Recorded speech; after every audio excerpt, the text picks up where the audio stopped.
we live again? Let's see. Yeah, looks like we are indeed live again. I'll go ahead and pause that and try and get Mokog back in the call. So, give him a ring here. Oh, this looks promising. Hey, what do you know? There we go, all it took. I'm glad I didn't debate that too much. So here we go, we'll resize your video and do all that. But yeah, so what was it, Tuesday morning? Are you back live yet? Yeah, we're live. Oh, well then I need to check and see what's going on because I don't show you live. It should be live. I don't show you live. Okay. Everyone else may show you live. Okay. Well, we'll let chat let us know. All right, I'm showing. I see live now. Okay. What? Nice. So I'm just kind of cropping your camera here a little bit. All right. I think there's a faster way to crop this, like holding the control buttons while you drag the window or something, if I remember right. But this works. All right. So we got that there.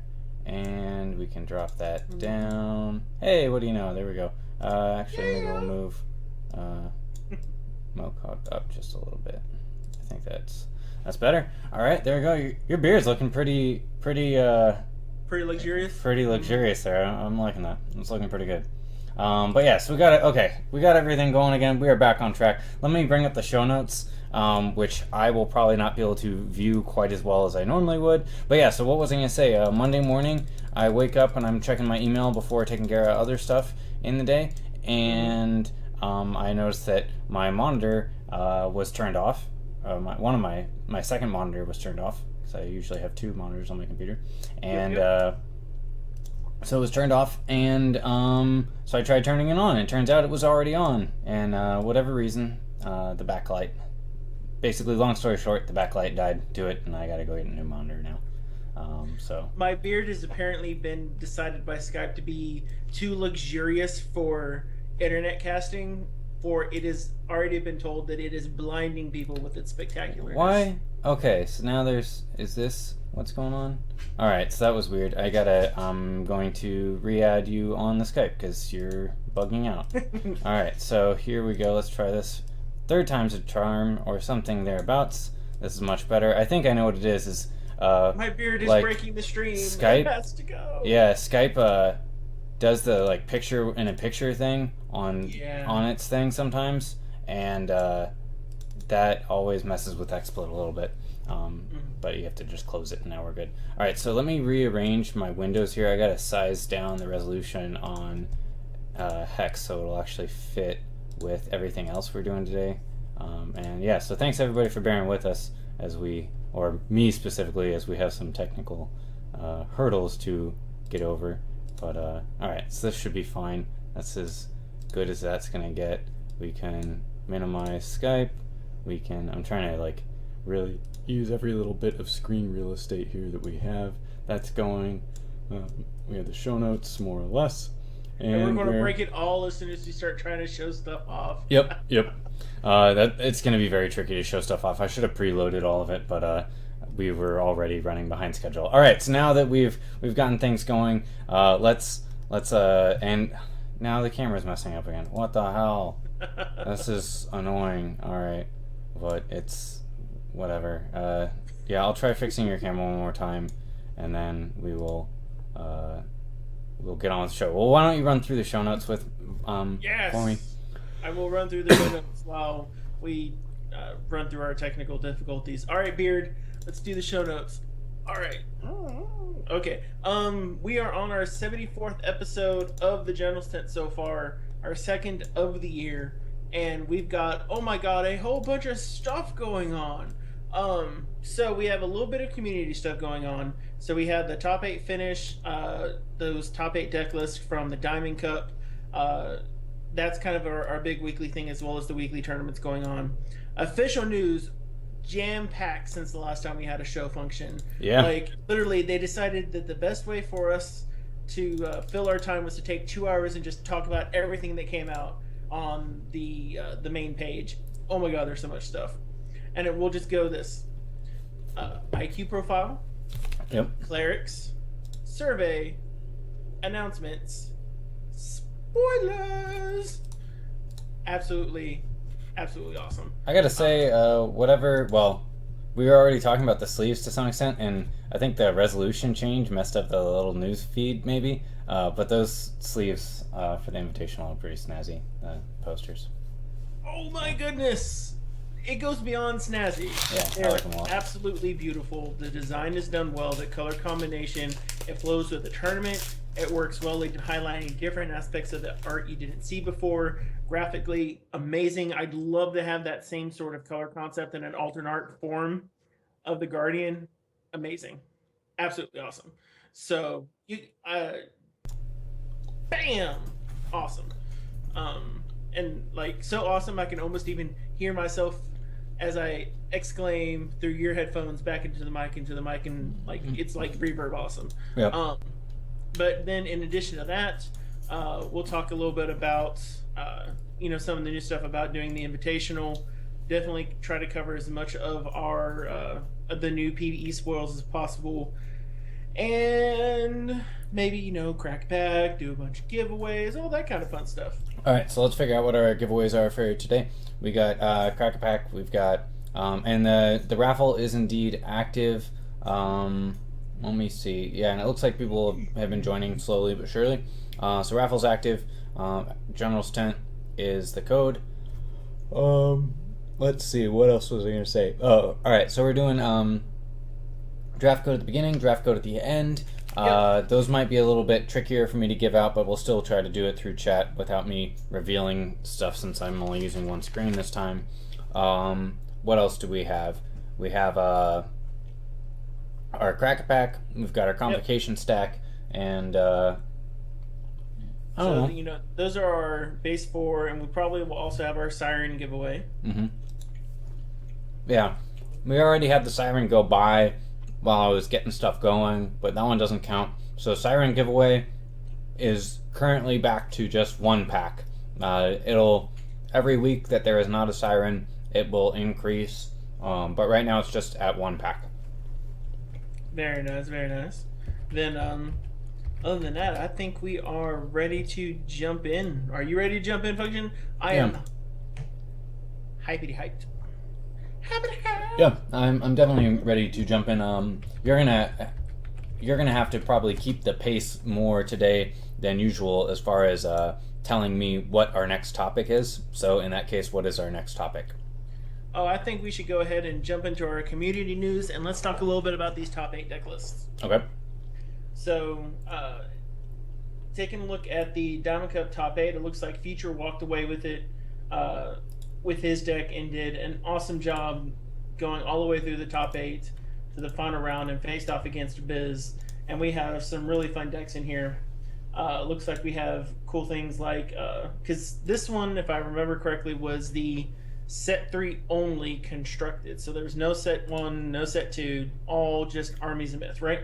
Mm-hmm. Well, I missed it entirely. I was doing board game stuff there. So when you say, right, you probably know more about the Diamond Cup than I did. I really wanted to play in it, but I was busy that day. So, we have a lot of different fun decks. I love that Ruby Diamond made a good presence. Some really fun stuff with a couple different forms of the Ruby Diamond deck. Looks like we also had a really fun set of like Xantosh ran a Blood Diamond. It's good to see that combination come back. Mm-hmm. Also really good to see that Mike Singer and Lindra is trying to keep Ruby Wild alive. Even had I think it's Enima was running a Concubine Yucca deck, which is kind of fun. That's pretty cool. You don't see that too often. Biz was running some awesome Winter Moon shenanigans. Mm-hmm. Looks like Death Star was also running a little bit of. He was running a Diamond Wild, which is really good to run with Mike Singer because that a lot of times gives you just what you need to get all of your big troops online. And our winner extraordinaire was actually piloting. Can you guess what they were piloting? Have you already seen what? I haven't seen. If I had to guess, it was something involving. Were Crocosaurs in it? No. Okay, there were no Crocosaurs. Let me have like 3 guesses on cards that were in it, and then you can tell me. And then maybe I'll take a clue after the 3 and see if I can have like a redemption as my 4th. All right. So your first guess was Crocosaur. Okay. So if Crocosaur wasn't in it, I would say like it probably didn't have. Was thinking here. This is I wanna make it count here. Was Urgnok the champion? Negative. Urgnok was not the champion. So that rules some more stuff out for me. I feel like. One more guess before your hits. Was Vampire Princess in there? Vampire Princess was. Let's see. Vampire Princess was a 4 in this deck. Okay, so I at least got closer. So now I'll figure out the champion, I suppose. Okay. Was the champion the make spider eggs guy into your opponent's deck?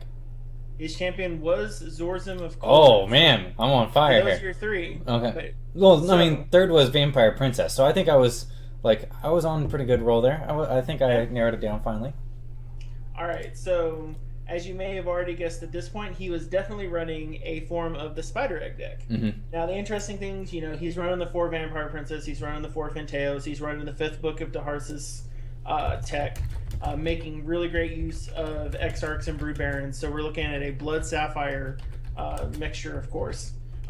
In his main deck, he's actually also running the Bastard Spawn of Bokrug as well. So it's very interesting to see that one in there trying to take advantage of. What did I say last week? What did I say? What did you say last week? I think I said Brood Baron and Bastard Spawn were going to be seeing a deck. Did you say Brood Baron was in there or no?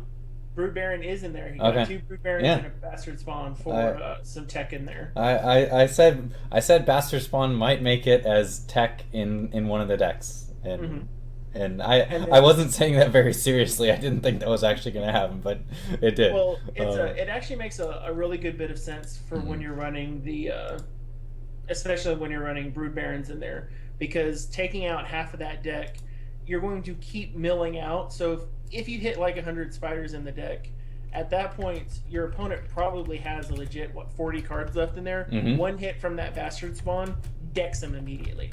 Yep. Because because you're going to take half of the deck, 50 cards, and those 50 spiders are just not going to count. So yeah, it's definitely a nice little bit of tech right there. Mm-hmm. So really interesting set of top 8. Couple blood decks. Wild had a good presence. Diamond had a good presence. Sapphire had a little bit of presence. Winter Moon made her way in there. I think that's pretty varied for what we've been seeing for our top 8s. It's interesting to see how pulling out some of the set 1 and set 2 tech kind of varies up the shard combinations that make it up into there. I'm going to mute my mic real quick while I'm typing because I was just... Very good, very good. And so I really liked to see how those are going. Now, the fun part, in addition to that, because this is a tweet that actually just came out from our data master known as the Awesome and Amazeballs Data Dragon. So Data Dragon, I want to make sure that we have copy link to the tweet. We're going to share this tweet with everyone. So Data Dragon is including the 5 shards Cup of Fate series decks, all of that data. He's going to include that on the data lists, which will then mean it's also going to make sure that it makes its way into Hex meta. So it's really good to see that those deck lists are also making it into all of the stuff. All right, I am now unmuted, and that's really awesome about Data Dragon doing that. Like, actually, I think that's very, very cool that they're doing that in a way that like it's fleshing out the organized play program more. I would say in some ways that I'm having a hard time thinking of the best word to use, but yeah. And we just got retweeted by HexTCG. Cool. They love us, Function. They love us. I finally got the Twitter post going. That is live, and that's going. But I promise that we will get back on track. We'll get this show going. It's tricky. Like, yeah. You know what time it is? What time is it? It's giveaway time. It's draft giveaway time. Okay, so we're gonna do the draft giveaway.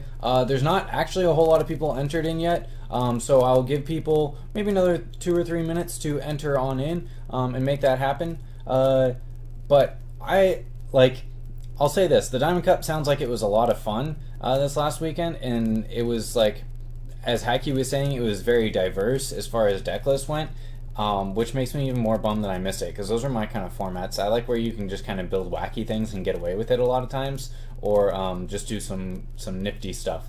So we got that going. As Plague Dealer pointed out, that Snap Lanapaw buy after Star Shields. I think it was Star Shield. It was Star Shield's spoiler last week, which was pretty spicy, I must say. The Lanapaw is also going to be added to today's giveaway. I think it pairs pretty nicely with that Star Shield spoiler, just having some really cool prophecy effects. And I personally like Lanapaw quite a bit, so hopefully people are going to be able to play with a card that I like quite a bit. So it's very interesting, and we haven't seen a lot of shifts on the auction house, I think, just yet, because we don't have a real comprehensive spoiler. But the idea of all of a sudden we get this really great rare BBE card drop down, and then suddenly a legendary, pretty much you could almost say a really undervalued legendary by most of the community. It's just like suddenly, oh my god, this card exists and it looks amazing now. Yeah, we'll definitely be talking about Prophet of the Sun. It's definitely very cool. I already liked Lanapaw a lot from playing with it at Gen Con with equipment and draft, because that was my Amazeballs card that I probably tried to pick up every chance I could. And yeah. I don't think his equipment's in game anymore. Is that true? Well, because when you pull him up in client, you actually no longer see his equipment. If the equipment's in game, it always shows up next to the card when you look at it. Weird. That's a bummer, because I don't even remember what his equipment was. And to be honest, I don't even know if I was using his equipment. I think it was just because in the draft, you were able to do some really... I was like drafting 5-color good stuff a lot. And in that deck, he basically let you like double down on all your bomby cards and be pretty bomby himself. But maybe he had equipment. I can't quite remember. Yeah, I just really like that he's really benefiting from the prophecy effects, and he that tricolor dream is just something I like to see outside of humans, because it seems like really synergistic for humans because of how much fixing came along the way. But now all of a sudden cards like the bluegrass, as terrible as the PSA has made it sound, the bluegrass is still very, very good for your Kyodal decks. Yep. And so Prophet of the Sun coming down makes it look even more awesome. And you can actually, I guess, start making a sun deck now, because you can go with Side of the Sun. Oh, there you go. Uh-oh. That I didn't even realize that. That's pretty good. Yeah. So, really interesting to see those. I mean, you can kind of go with that whole... The theming is awesome, and I can't wait till we dig even further down into it. It is... He's going to be excellent. Most excellent. Right. So I was just loading up the art for Prophet at least, so I had that one up while it was easy for me to grab. But we'll be talking about that one later. In the meantime, let's move on to... Oh, we're going to do our raffle for our first draft code of the day. Let's go ahead and handle that. Is there an easy way for me to do this with screen stuff? Not really. I'm trying to make it so I can still see everything, but I think ultimately my screen just isn't big enough to do what I want to be doing right now. Or there's too much stuff that I'm trying to do. It's not really the screen necessarily. All right, so here we go. There's the screen region that'll hopefully work for rolling. It's probably gonna get messed up again over the stream, so we'll just have to reload it each time. But here we go. So this is for a draft code. We're going to go ahead and raffling it off. Looks like we have a flurry of people entering the raffle all of a sudden. But if they haven't entered yet, they've missed their chance, because I'm going to click it and see who wins. Click. SG Chan, you are the winner of the draft code. I will send that to you here in Twitch chat as a message or a whisper to you. Stick around, because it'll probably be a minute or two before I do it, because I have to do all these other nonsense that I have with funny business with me trying to do it all on one screen. But I'll send that on over to you shortly, and congrats to you. And he's in here, so he said thanks. Sweet. So we will go ahead and hide that screen region and get back on to where we're at. What's our next thing on the show notes here, Mokog? All right, so that is pretty much it for our community stuff. I did see a couple other articles and stuff bouncing around, but I didn't have enough time to really to pull all of those in. And I got to be honest, the official news has been absolutely awesome. Yeah. So So I want to kick it off with one of the big ones. okay, so before you do that, let me send out this draft code before I lose track of that. So sending that over to Whisper, hey Alucard, to SG Chan. Here we go, over to him, and yeah, look like that works. So that should be whispered over to you now. So congrats on that. And what is this that Batasai is sharing with us? Oh, the is that new? The spoiler page on 5 shards. Maybe I just hadn't realized that they were collecting spoilers, but that's a nice little thing there for them collecting stuff, and it might be an easy way for me to pull out art as we talk about it on today's show. So I will keep that tabbed out, and that's pretty nifty. But what are we doing? Yeah. Sorry, I just boop, click the like button. So it's one of the big things we've actually that's been disclosed that's definitely worth more than a few words is clerics. So the cleric class has been partially debuted. It's talent tree, it's naming behind it. We got Ben Stoll doing all of the early explanations and all that good stuff. It was an awesome breakdown when it occurred here on the 8th. We've had it for a few days, enough to look it over. A lot of people are inferring a lot of things from how the UI is presently looking. Okay. So, well, why don't I bring up the window for that, and we can just kind of scroll down through the update. Not necessarily the best way to look at the talent tree right now, so hopefully some people are following along, and you can post the the link if you haven't already to the article. Yes. So the article link is up. Awesome. And I will hide Hex in the background here. All right, yeah, so we got a Cleric's Got Talent article from last Friday. I guess first thing, elephant in the room, is that they were saying the very first part, as we mentioned this morning, we ran into some technical hurdles recently and couldn't finish a few pieces of content that they originally had planned to announce last Friday. So I guess originally last Friday they planned to announce some other pieces of content.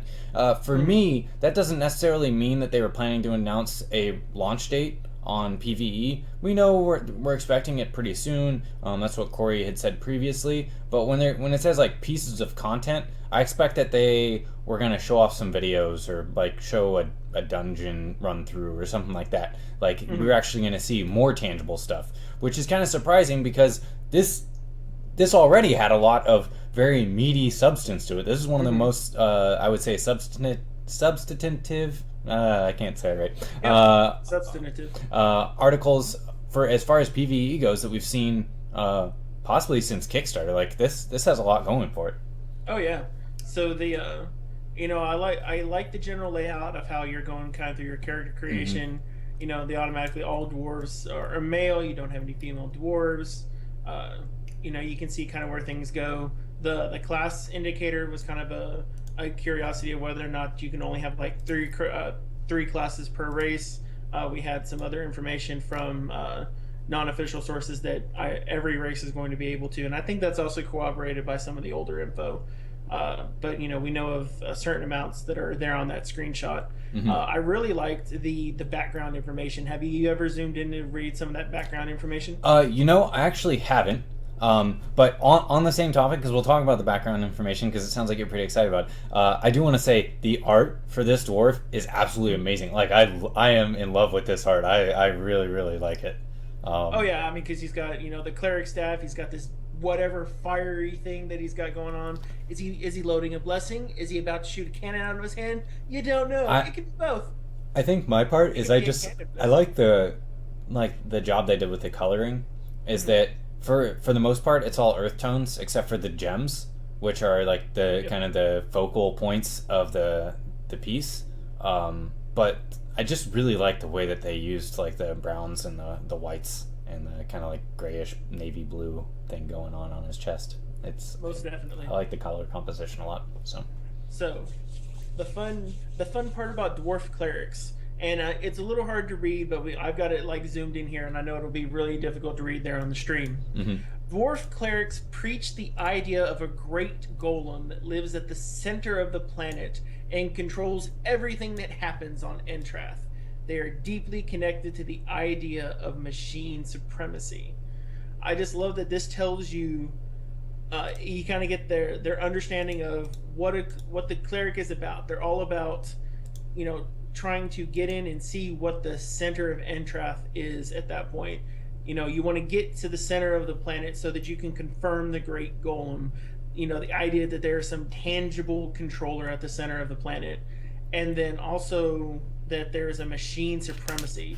So like your clerics are going to be dealing with golems and robots and all sorts of crazy stuff, and blessing them at the same time, which is probably why we see a really fun synergy with these dwarven clerics with those blessings working on troops. Oh my goodness, we're going to have blessed armies of machine supreme robots waylaying all of PvE. It's going to be glorious. Yeah. It's definitely pretty rad. Touching on a couple of other things that we can notice here is, as chat's pointing out, and this is something you and I had actually talked about maybe about a month or so ago, is dwarves and whether there were any female dwarves. From this particular picture, it looks like no, indeed there are not any female dwarves. And so, but you had already kind of confirmed that as far as the lore goes and everything, they're all just dudes. They're having their little party, doing their thing.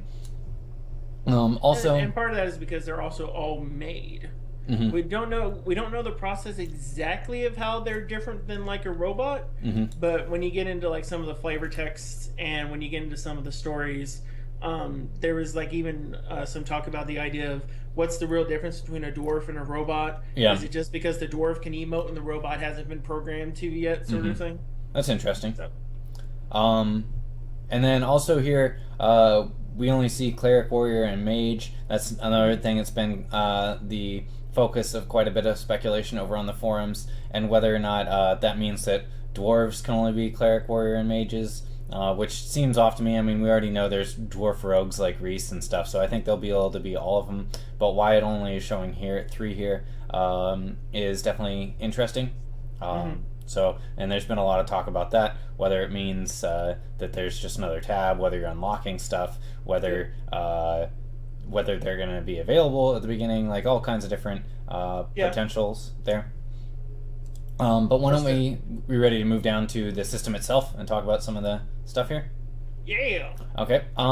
So I'll run down the basics of it, and then maybe we can talk about some of the talents and pick out what some of our favorite ones are. What are we talking about here? Each time you create a character in Hex, you'll select a race and class. Each race has 2 racial traits that they start with, and 1 racial trait that they're going to unlock at level 15, which I think is pretty cool. That's news to me even. Each race class combination has a race class combo trait that they start with, as well as one that they unlock at level 30. So real quick there, I think that part is particularly interesting in that you have a dwarf mage and a dwarf cleric. They're each going to have abilities that are slightly different than each other, but also similar. But then also when you have dwarf cleric and shin-hair cleric, that they are going to have their race class combinatorial is going to be different. And so that has a lot of variety in there. As far as deck building goes, players are going to be able to find different niches, perhaps, where they personally like how that deck works and all of that nonsense. So what's going on over here in chat talking about bearded female dwarves. Alright, so we were talking about that initial stuff. What else do we have on here? Each class has its own individual talent tree, the first third of which will be unlocked at campaign launch. As you level, you'll earn talent points that can be spent unlocking these talents.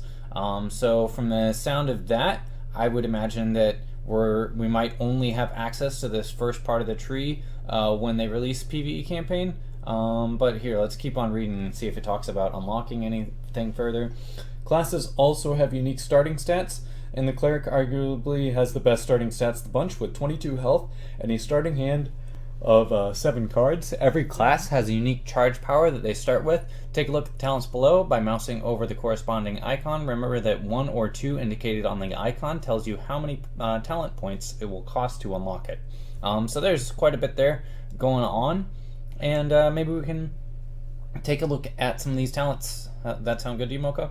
Heck yeah. Okay, so where do you want to start? Well, so we, from my understanding, the way the talent tree works is you start with in the center of the tree at the bottom because you build your tree up from the way Hex is done. So we should probably go ahead and start with Prey, which is the center one with the brown square, because that's where we would build our talents out from there. Okay. So with Prey, we have here, and I'll read it because the mouse over is kind of weird with the screen region stuff we're doing. Prey is 2 charges, create 2 blessings, and put them into your deck. If you began the game with 100 or more cards in your deck, create 2 additional blessings and put them into your deck as well. And talking about that, we don't know what blessings are until you scroll down further, and we'll touch on that. I think it's a 0 cost card that draws you a card and gains you 2 health, if I'm not mistaken. Is that right? Let's see.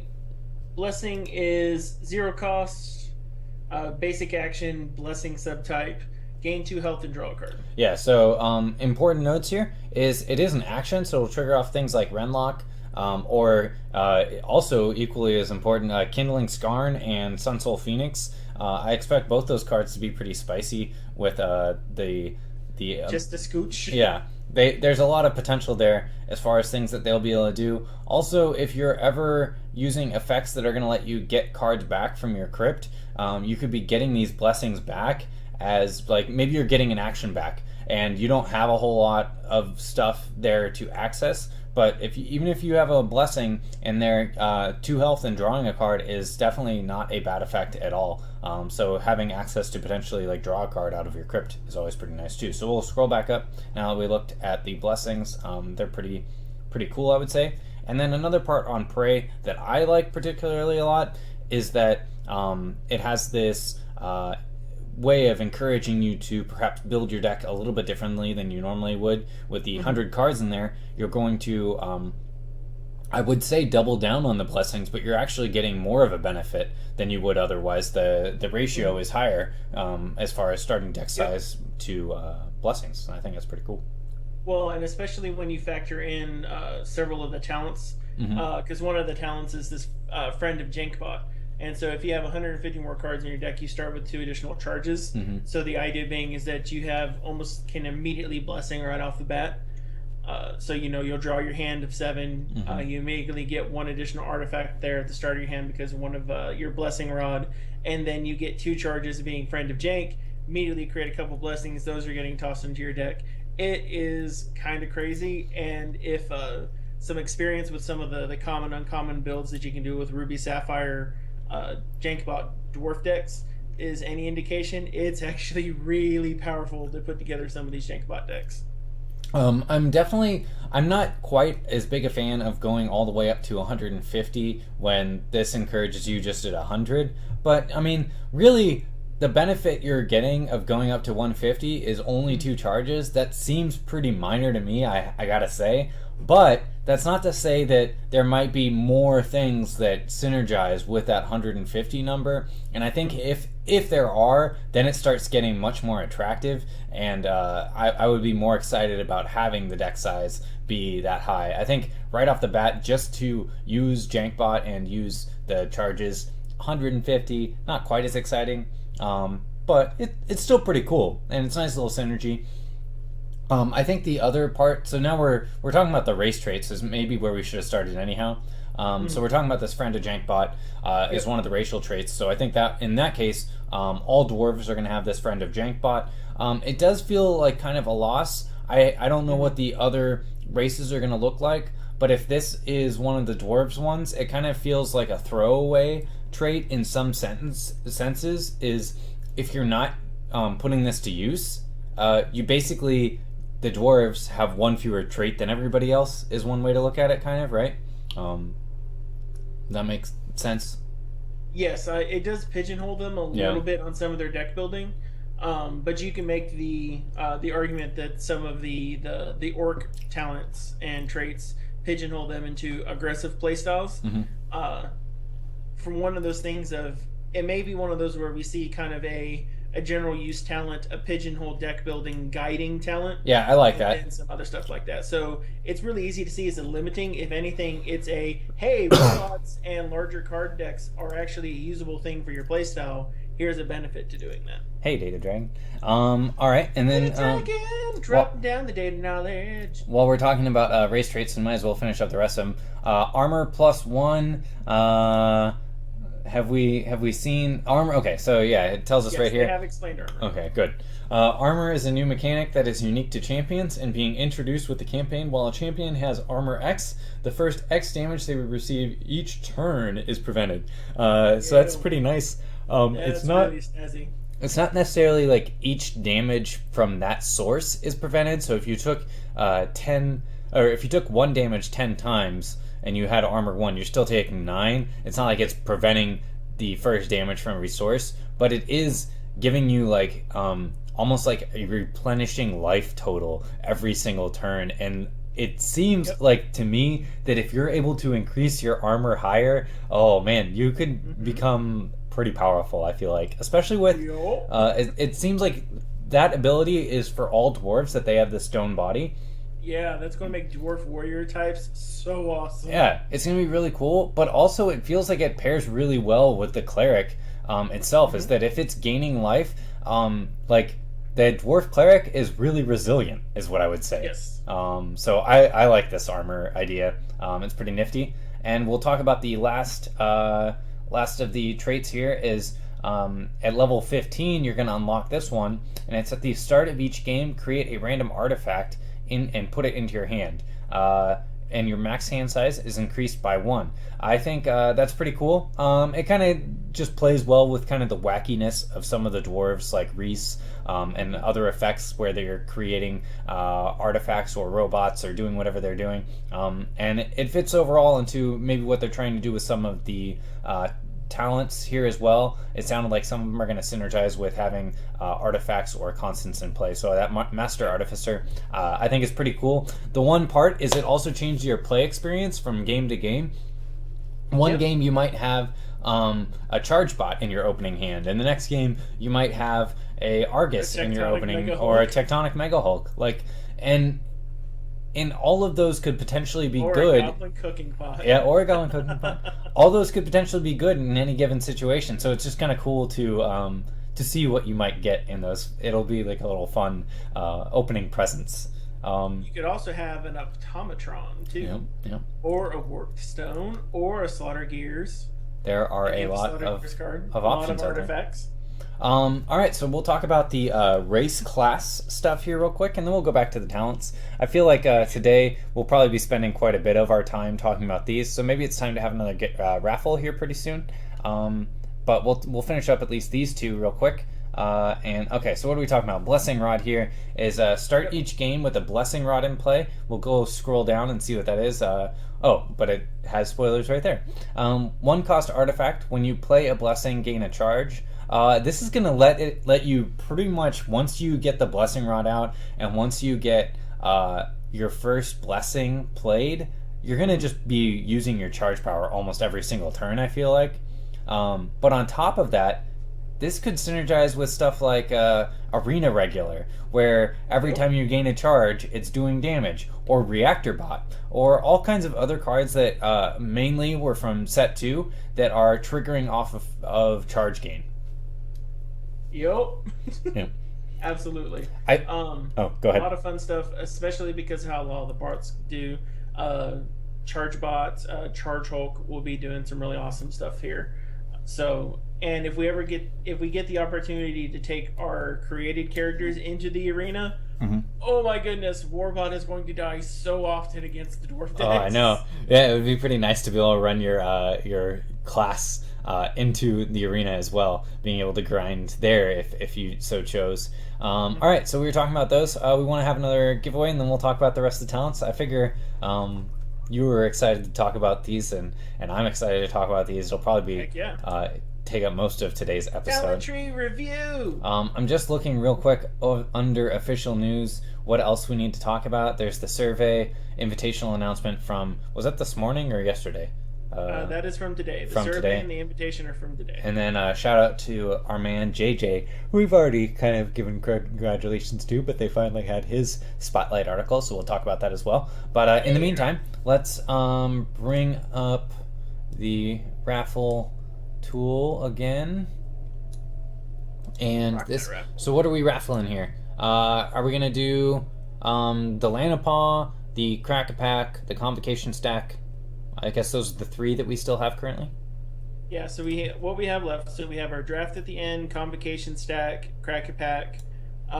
If we ever happen to hear sirens again, the siren giveaway, and we have Lanapaw. Okay. I think the Lanapaw is probably a good one to do here. Okay. Yeah, so we'll talk about the Lanapaw, and we'll also be talking about probably Prophet of the Sun right after we talk about these talents, because I think it goes in well. So I'm not even going to bother moving the window around, because I'm just going to clear it again as we go. All right, so this is for the Lanapaw, which I just snagged off the auction house. The lucky winner will get that, and it's a pretty exciting Coyote card that I like quite a bit, and hopefully you will too. All right, so this one goes out to Plague Dealer. Grats on that, and we'll just need to hear from him here in chat. And Plague Dealer was the one calling me out on buying it, so it's only it's kind of funny that he's the one who ends up winning it. I like that quite a bit.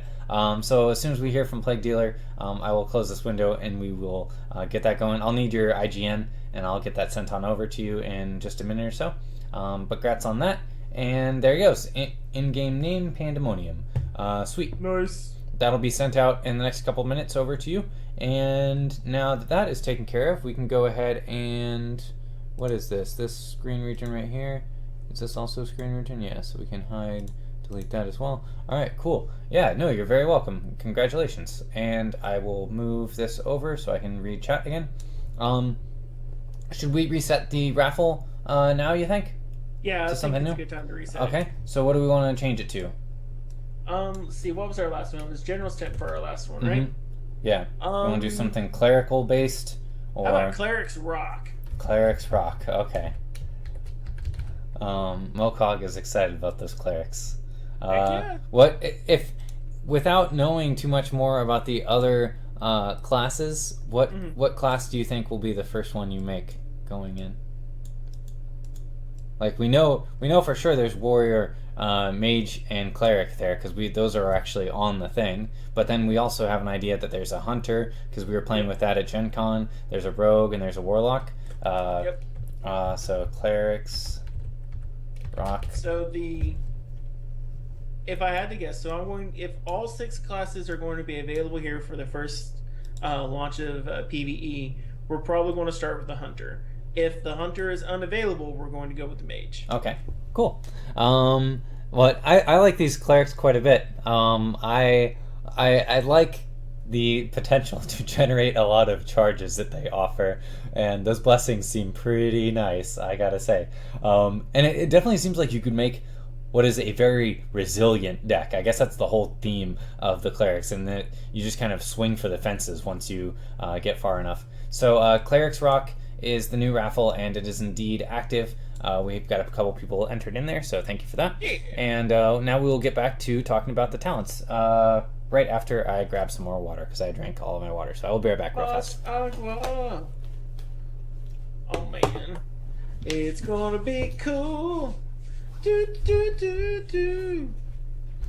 Alrighty, man, it really is super fun, and it's going to be awesome. Oh hey, the 5-star spoilers are actually brand new. They just put that out recently. Well, let's go ahead and make sure we retweet that. And Dino Trophy's doing his 4 keeps today too. It is a good day to be a Hex fan, not going to lie. Some definitely awesome stuff we've got going on. Before we dive a little deeper into the clerics, another shout out to Jadim Jedi. Aside from being awesome on the 2 Turns Head podcast, a regular 5 shards contributor and the leader of the Dragonborn Guild, he decided he wanted to totally rock out and win an IQ and is going to be there in California. So yeah, that means that if you need to get a poster and you know you can't make it, you need to message Jadim Jedi and beg him to buy posters for you. That's all I'm saying. Alright, I am back. So I think as we're talking about talents, this is something maybe. Let me look at the show notes real quick. What we had for one of our chat checkups, but I think I might have a good one here for us. Alrighty. Yeah, I think I can beat that a little bit because it's more maybe on topic with what we're doing here. For our chat checkups, I was thinking, say you have you have a cleric, you've leveled them up a little bit. It does sound like you'll be able to reset your talents like either every level or just at some points. I need to reread what the option was in there, but it's going to give you chances to reset them. So if you start off with just the life drain for all of your clerics one, but then once you have 3 points, you want to go somewhere else. So what I was thinking here is, say you have, we'll say 4 points, right? So you're a level 4 or, yeah, you're whatever it is. It looks like this is a level 1 cleric with 0 points spent. Yep. Or 0 points left. So I would think at level 5 is when you have 4 points probably. Okay, so you're level 5 cleric. What are your how are your 4 points spent is what I want to know. And people can think about it a little bit. Don't say quite yet, and we'll talk about that maybe after we talk about all the talents here. That sound pretty cool? Sounds good. All right, so we'll start with the bottom left and just work our way left to right and then move up to the second row. I think here on talents. So our very first one that we're looking at as far as talents that you can spend your points on are Enhanced Blessing, Life Essence. So this is something that's going to boost the power of the blessings that are in your deck, and it also is increasing the power of all of your blessings, not just your regular ones, but anything that you might have in there. I like the idea of having different types of blessings and all of that they're kind of working with. It might be really interesting for other racial traits to do their thing. What was I thinking? Okay, yeah. So like them having their thing there. Maybe other races are going to have other ways of doing blessings or something, right? And so this might synergize well with whoever you have. But also now they're gaining you 4 health, which is pretty sizable. Yep. You got any comments on that one, or that one's pretty straightforward? I think that one's pretty straightforward. I was doing a quick look at each of the ones that we've got here, trying to think of how I would want to spend my first 4 points. Okay. So we also have Blessing of the Immortals. When a blessing is created, there's a 10% chance that it transforms into Blessing of the Immortals, which is a 0-cost basic action, gain 2 health, draw a card. So it's just like a blessing in all other ways, except it also says play a card from your graveyard. Let's scroll down and see, because this seems pretty ridiculous. It transforms into Blessing of the Immortals here that we're looking at. Play target card in your crypt. For free. That is, yeah. So that's the part I was wondering. Is like, are you gonna have to still pay the cost? No, it is in fact free. That is quite powerful. I know my High Tomb Lord deck would love to have that. And in fact, my High Tomb Lord deck would be all about the Blessing of the Immortals, I think. Yeah, Blessing, the ability to generate the Blessing of Immortals is absolutely awesome. So it's it's definitely one of those that you'd want to pick up. Like, I'll be honest, how I'd probably spend my 4 points as of right now, I would go over, I would take Hail, I would move over to do, put 2 points in the Blessing of the Immortals, and I would probably run up and take a look at something like Healing Aura. Okay. Possibly Essence, Enhanced Blessing, Life Essence. Because, to be honest, Blessing of the Immortals seems really super awesome, and then the Divine Altar is also really awesome. Okay, so I'm gonna touch on something real quick here for you. Is that at least the way I'm interpreting it here, is that's not quite how the talent tree works. Okay. That you don't have to take Hail to unlock Blessing of the Immortals, but there's like this brown line here connecting the two. So if you wanted to take Healing Aura, you would definitely have to take Hail. I think you can just straight up take Blessing of the Immortals.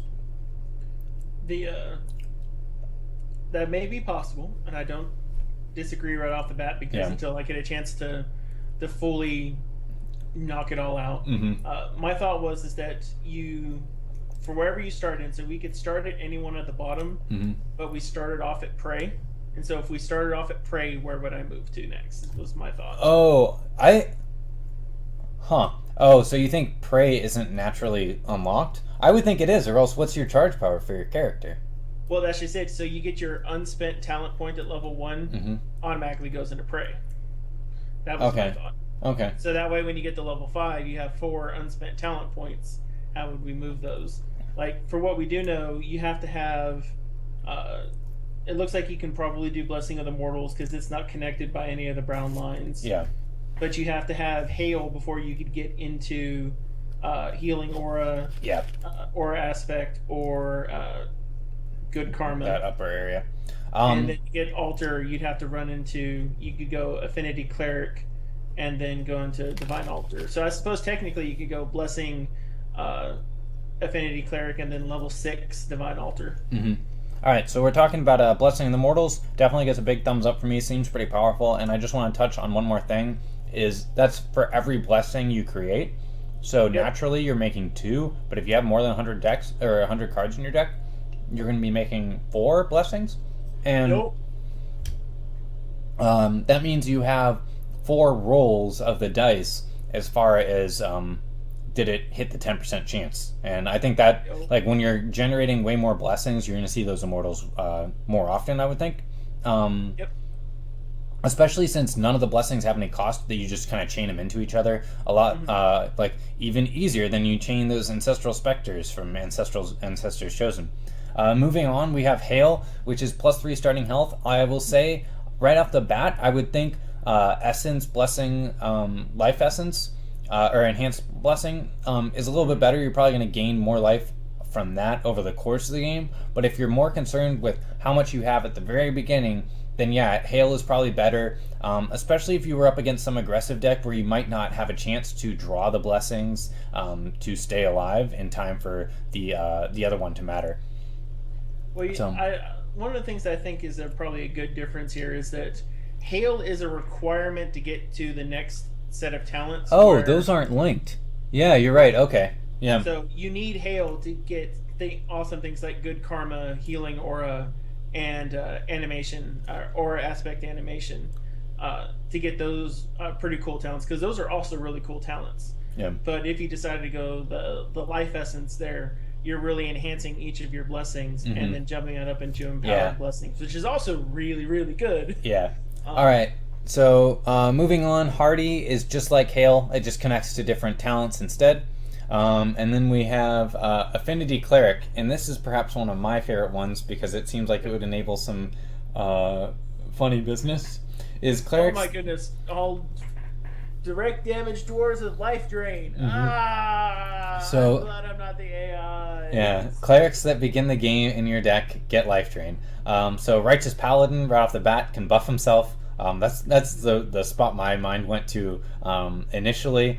And that kind of plays well if there were necrotic clerics and you're doing Paladin of the Necropolis, that there's quite a bit of room you can get there. As soon as all your guys have life drain, you can get a lot of mileage out of those Paladins of the Necropolis, or Righteous Paladins are going to get very big very quick.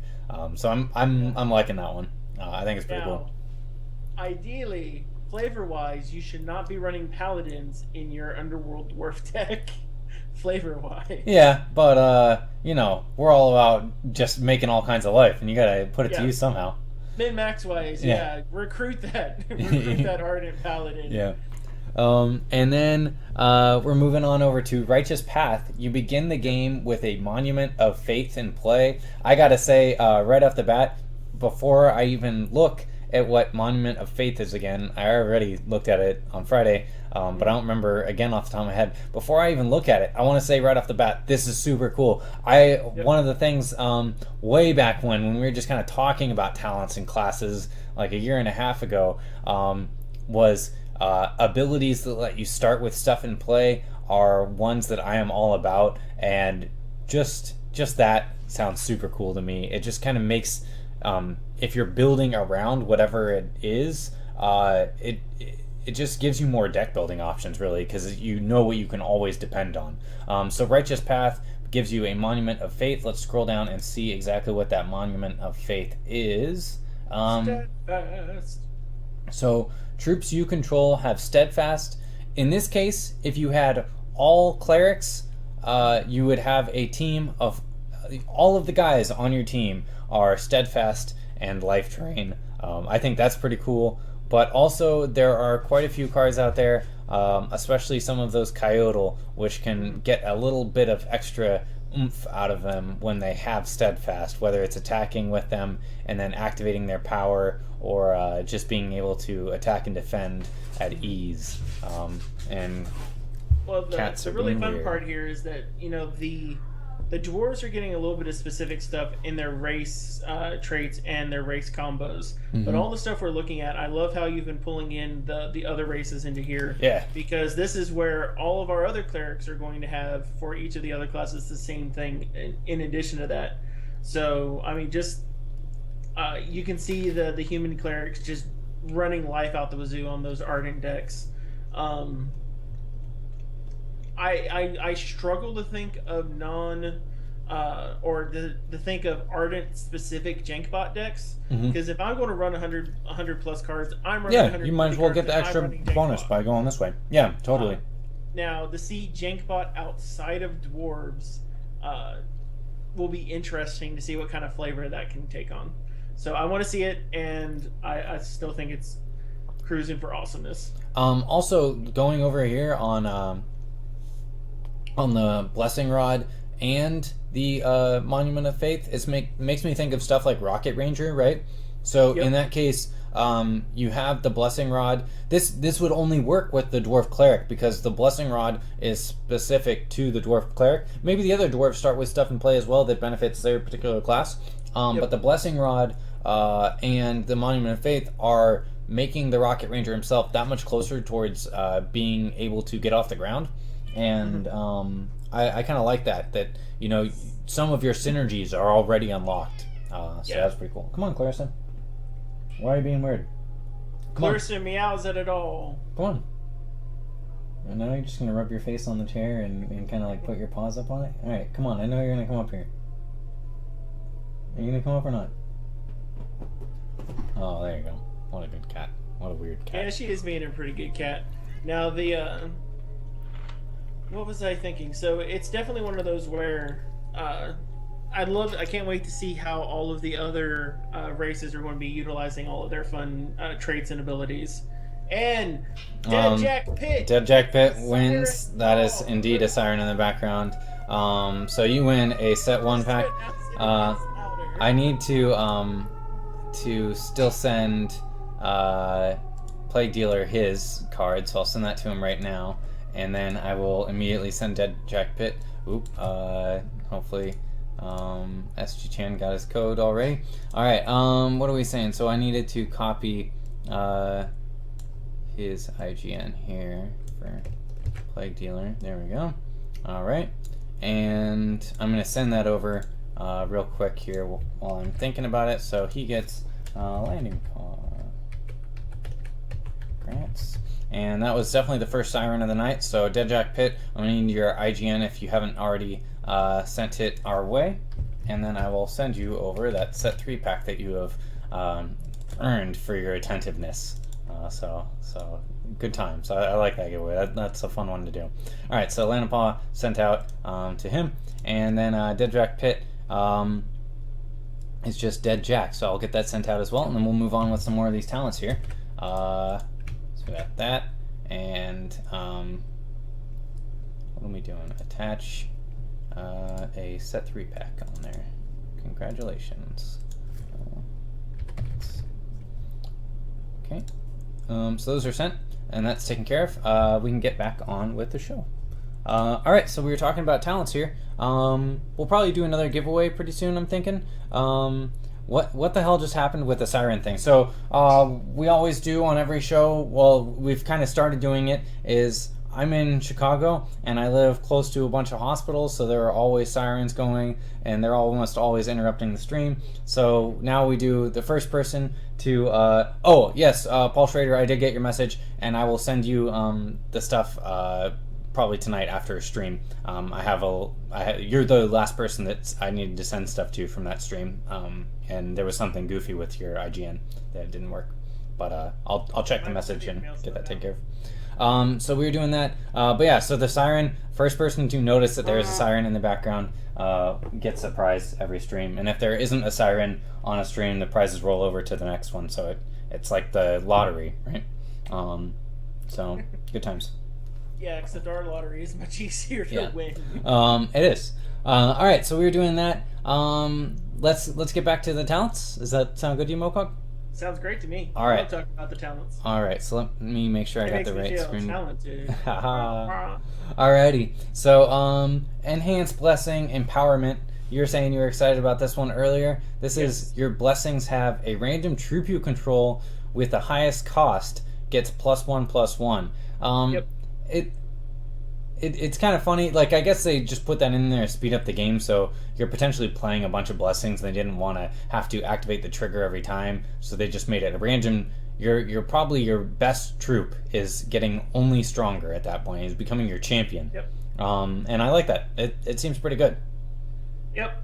It's I like it because it's semi-controllable with its random. So random that you can influence, in my opinion, is fantastic. Random use of the random mechanic, because you feel a greater sense of agency. So that's one of the reasons why I like this talent. Yeah, I like it a lot, and it definitely just giving your blessings an extra oomph is always nice. And touching back on that specifically is this is once again buffing all of your blessings. So your blessing of the immortals that you're making and anything else that might be out there higher up on the tree even, it's going to be buffing all of your blessings. It's making basically like, I kind of like that the talent tree seems to me like it has a bunch of different things that you can kind of specialize in, and it's more about, as a player, what do you want to be all about? Do you want to be all about blessings? Do you all want to be all about like kind of having resilient troops? Do you want to be really hard to kill? All these different things, and I like that a lot.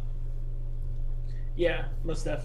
Now the next one we're going to move on to good karma here, right? Yep. Yeah, you want to introduce this one? So aura aspect good karma, your healing auras have at the start of your turn move each blessing in your deck up one space. That one right there, I think, is the entire reason to go hail and healing aura entirely, is to get that one right there. Yeah. Because, oh my god, that's awesome. It is absolutely good. The longer the game goes, like, this is already the case without aura aspect, is the longer the game goes, the higher likelihood you have of having just a really explosive gain a ton of life turn. But when you add this in, like, it's going to happen that much sooner. You're going to just see the benefit of your auras much, much faster.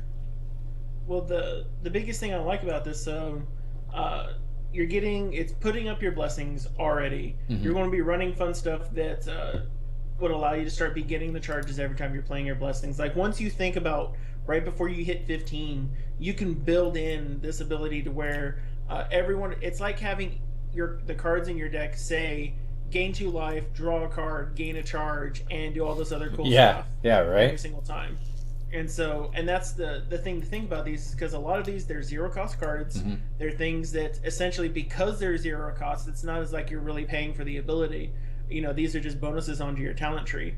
So, I mean, just with the PvP cards that we have thus far, think of how awesome the blandest PvP card is, like the blandest robot in the world, when all of a sudden you get gain charges, gain health, gain XYZ, just for pressing a button. Press this button, make it awesome. It'll break the client like High Tomb Lord did. It's gonna enable a lot of stuff. And then moving on, so we're going from left to right, so it only makes sense that one's connected to healing aura. You begin the game with a healing aura in play, and so that sounds like that's probably the only way to really get healing auras, more or less. Not entirely true, but it is to some extent. So let's scroll down and take a look at healing aura. Where is it here? Healing aura is a constant. Okay, so I thought it might have been an artifact. It being a constant definitely makes it not quite as abusable, I'll say, because so yeah, for dwarves, yeah, other ones might have access to. Everyone likes constant. Yeah, so this is when you play a resource, gain 1 health. If it was an artifact, you could doppelgadget it to make more of them and maybe really make all of your blessings rise to the surface much faster. But with that said, it's kind of like a mini pact of life. And going back, looking at the the talent one more time is this is starting in play. It costs 2, but you're starting with it in play right off the bat, so you're in pretty good shape, I would say. I mean, it might as well be free, but it starts out there for you just like the Blessing Rod or the Monument of Faith do, and it's over the course of the game, once again, like many other things that Cleric is doing, it has potential to gain you quite a bit of life. Yep. Oh my goodness. Think of what's the 7-cost artifact that's whenever you play it, it doubles in action. Yeah, Chimes of Zodiac. Chimes of the Zodiac. Chimes of the Zodiac blessings. Yep. Done. Yeah. That's very good for sure. I'm liking that quite a bit. I hadn't really thought of Chimes of the Zodiac. I thought about Renlock, but not that specific one. Renlock, Chimes of the Zodiac, Blessing. How many cards are we drawing? Yeah. All of the cards. The Wombo. Oh, wait, I can put 4 blessings in a turn. I don't deck. Yay! The Wombo factor definitely seems pretty high, and I do like that it. Well, I'm sure that like PvE is still going to, in some cases, not all of them, favor aggro like the arena does. But I like that this feels like it's giving you other options to do, and we don't know if maybe the warrior one would be more aggro-centric. I wouldn't be too surprised if it were. Or, the mage one, it will probably be more like about being a little fiddly, I would think. But I like the idea that some of these longer kind of fun decks are getting some love. Mm-hmm. Oh, yeah. I mean, you can't beat your opponent by healing yourself better than what they do. Yeah. But what I do like is that it gives clerics the edge that they've generally been needing to make sure that they can push through removal and that they can push through aggression that comes from the periodic arena bouts. And that's kind of what each of these talents and abilities is really doing. It's setting stuff in play already for you. It's making sure that you can come back from taking 5 or 6 damage a hit after your big key point has been removed. You've got some healing stacked up in your hand. Heal yourself up, then you draw the answer that you need. Yeah. You're encouraged to play with the larger deck sizes, to explore the idea of having the 100+ cards, to really see what those bonuses for having the additionals, to try to explore around in the dwarf case with Jank, or in just larger circumstances, those larger card pools, so that you can have those variety of answers. I like that it is encouraging that without restricting it. And plus, also, when all your clerics have life drain, that means that you still want troops that benefit from gaining life. So imagine that we'll see a lot of impact on some specific life gain based PvP cards being super awesome. Drew's Colossal Walker, everyone, that's even given out with so many of our starter decks, and that is an amazing card that will just be valuable. Let's look at Aura Aspect Animation. Yep. Alright, so what do we got? Healing Auras all have one shot, create a Soul Vessel, and put it into play. Let's scroll on down and take a look at what these Soul Vessels are and what they do. Where are they here? Soul Vessel. And I gotta say, I am all about this art there. So this has... Soul Vessel is awesome. I'm going to scroll back up and just double check one thing about that talent there. It's a one shot that you pay 3 to activate it. It isn't a basic action though, so you can do it as a quick. And here it's creating the Soul Vessel and putting it directly into play, which is kind of important. If you have no artifacts out, well, you'll at least have one constant, being the Healing Vessel. And actually, it looks like it would count itself. It doesn't say others, so there's going to very rarely be a situation where you put the Soul Vessel into play and it immediately kills yourself and you realize that you punted really hard. Because at the very least, even if you had nothing else on board, I would think it would still count itself. Yeah, it should count itself. And Soul Vessel, I think it's kind of interesting. Like, it seems like it has some blandness to it in a sense. It also feels like a card where you should be able to socket it, maybe. Just it would go thematically well with the soul idea, maybe not thematically well with the idea of attaching gems to it. But it seemed... The really fun part here is that it's for each artifact and or constant. Yeah. So if you think of all the constants we're already looking at having to be in play, you're paying 3 for a 2/2 that gains, and in addition, or it could be like 3 for a 3/3 by the time you get your talents up to this point. Because your aura is not changing, you're creating a Soul Vessel, putting it in. So it'll have the aura, it'll count itself. It's already going to be a minimum 2/2 by the time you start it, plus all your other shenanigans that you've got going. So like the dwarves can see this be a 3/3, 4/4, 5/5.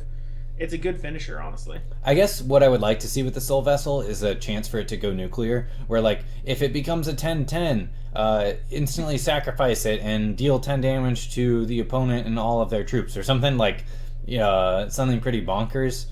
We still have 2 tiers of talents we Yeah. don't know about yet. That's a good point. That's a really good point. And also, like, not everything needs to be that powerful. It's nice for things to be pretty powerful, and this thing is already pretty good, but not everything needs to be, like, amazing. And so I like that Soul Vessel. Seems pretty cool to me. We're almost done here, so we might as well finish up with the last 3 here. Fortitude, pretty straightforward. +1 dungeon life, +2 starting health. So dungeon lives, if the dungeon is actually pretty hard and you think you have a chance of losing, having +1 dungeon life might not be so bad. Yep. So Dungeon life is not a bad thing. It's not the most exciting talent in the world. yeah, In all honesty, I would see myself foregoing Hardy, and I would foresee myself foregoing Fortitude as well. sure. They just seem like the weakest channels that you can run up, especially because you can go Affinity Cleric into our next talent. Sure. All right, so we'll move right on to that. I think I'm with you with Fortitude. Unless there were bonuses that you were getting for ending with extra lives or something, and that triggered for you, that'd be pretty nice. But moving on to unlock Divine Altar, is you begin the game with a Divine Altar in your deck, or 2 in your deck if you have 100+ cards initially. So let's take a look at Divine Altar real quick here, which is... Where is it? It's right here. So Divine Altar, is this the same art as Healing Aura? It is. So we'll probably see one of... It feels like this is more altar-y, and Healing Aura might get a little art change there. So Divine Altar is when you play a blessing, copy it. So there's your Chimes of the Zodiac 2.0. When you play a Cleric card, create a copy of it and put it into play. That's pretty good. At the start of your turn, if this is in your deck, move this up 1 space in your deck. And I really like that as far as digital space goes. Being able to do that, I really, really like that whole ability. It's pretty nifty. So the big thing to talk about here, Divine Altar, obviously incredibly powerful. But the big thing to talk about here is that it's in your deck. You're not starting with it in play like you are with some of these other things that the Cleric is unlocking. So you might not find it every game, but when you do, expect it to make a pretty good impact. With that said, if your deck doesn't really care, because some decks might not care about Clerics. If your deck doesn't really care about Clerics, that's probably not the route you're going to want to take. But with that said, if your deck doesn't care about Clerics, if it either does or it doesn't, right? And if it does, you're in the right spot because all of your Clerics already also have Life Drain. So. Yep. So the thing I really like about this, and this is a little bit more dwarf specific, is dwarves have access to all of the standard card filtering plus the artifact specific card filtering. Yeah, very good point. The idea that you can start trying to drill down into your deck to try to get those Divine Altars out a little bit faster is not a bad thing by any means. Real quick, before we do our last card, Coach Flip was asking one thing, which was just on my mind as well a second ago, is here's an interesting question. Do you think that these cards created by the Cleric talents and powers, like the Soul Vessel or the Blessing Rod, will have equipment slots? I think my gut is telling me no. It would be pretty cool if they were, but that might not be something that they, like a road that they want to go down design-wise. That it kind of clashes with the talent system itself in some ways of making equipments, just turning them into talent points more or less. Yeah. I have a couple reasons for no. One is, I guess 3 when I count yours. So what you said is absolutely true. That it seems like it kind of clashes a little bit thematically with the talent system. But the other part would be equipment seems to be only for cards which can be included in your deck. Rarity. Yeah. So since none of these the talent-based cards actually have a rarity, it doesn't make sense for them to have equipment. That's one side of it. The other part is that these are so early in the talent tree. If you gave them equipment, they would be an early optimal playstyle. Yeah. And you would very rarely actually switch equipment. And so by doing that from a design perspective, you actually limit the player's incentives to try different types of equipment Yeah, to adjust that's to the play that's style. definitely the other Now, point I would have said. I think having it for later talents is a different sort of beast. Mm-hmm. So if it's like your level 30 top tier amazing talent that's like the capstone of a tree, Mm-hmm. that I can see having an equipment piece that you get through going on some sort of quest or some sort of raid gear. That kind of thing I makes sense to me. what you're just saying, I really like that idea is where if Mm-hmm. you're like your capstone is something that creates a card that maybe you have a class quest like an epic quest to go on, and at the end of the quest you get to choose between 3 different equipment. They're going to buff it in some way, and so you're kind of specializing your cleric or your class a little bit further in some direction. I Yep. That idea I think is really cool. And so, and plus, it also feeds into the idea of why do you want to go do later tier content? Mm-hmm. So the thought being, it's like, okay, we finally have raids. What's going to keep you going into the raids all the time? Mm-hmm. Well, not only are you going to want to try to make sure that you complete all your class stuff for whatever your capstone is to make sure you hit 30. The other part of that is you're going to want to be getting the multiples of whatever cards are dropping from that raid, and then you want to get your equipment proc from whatever happens from those raids. So those same MMO mechanics that keep you coming back to redo content can be amplified and put into this system without it being abusive. Yeah, I like that quite a bit. All right, so moving on, very final card here. We have Faith in our leader, and this is modifying Righteous Path's Monument of Faith. And it's saying your Monument of Faith has, while you have 25 or more health, when you draw a troop, that troop gets +1 defense. And I think this is pretty cool that it's not triggering in the way Inspire does. It's more as you draw it. So in your hand, it's just going to be stronger. So when you do choose to use it, you're going to have some more blocking potential out there. I like that quite a bit. It's cool. I think it is not going to be probably optimally chosen. Because I imagine, because here's kind of what I'm thinking that would be like the optimum talents that you want to run with. Yeah. You want to go with Affinity Cleric and, jump that up into Divine Altar. And then you want to hit, or beforehand or just after that, Blessing of the Immortals. Mm-hmm. And then you might go ahead and look at going the Hail, Healing Aura, and Good Karma. Yeah. And then probably finish out with your Enhanced Blessing of Life. It seems and then pretty fair. your Blessing of Empowerment. Yeah. And so by that time, you should be ready to move on to whatever we have in our second tier. Exactly. That's probably our more optimal one. I think there's probably a really good case for going the Soul Vessel. Yeah. But that's kind of a playstyle choice. My yeah, thought is that'd be for always being able specific decks. Yeah, being able to push your blessings up as a cleric seems really, really awesome. Yeah, I really like that ability. The aura aspect, Good Karma, definitely seems quite cool. I agree. Finally, did we talk about the Bulwark Guild membership? We talked about the Blessing Rod, but I think we skipped right past this one.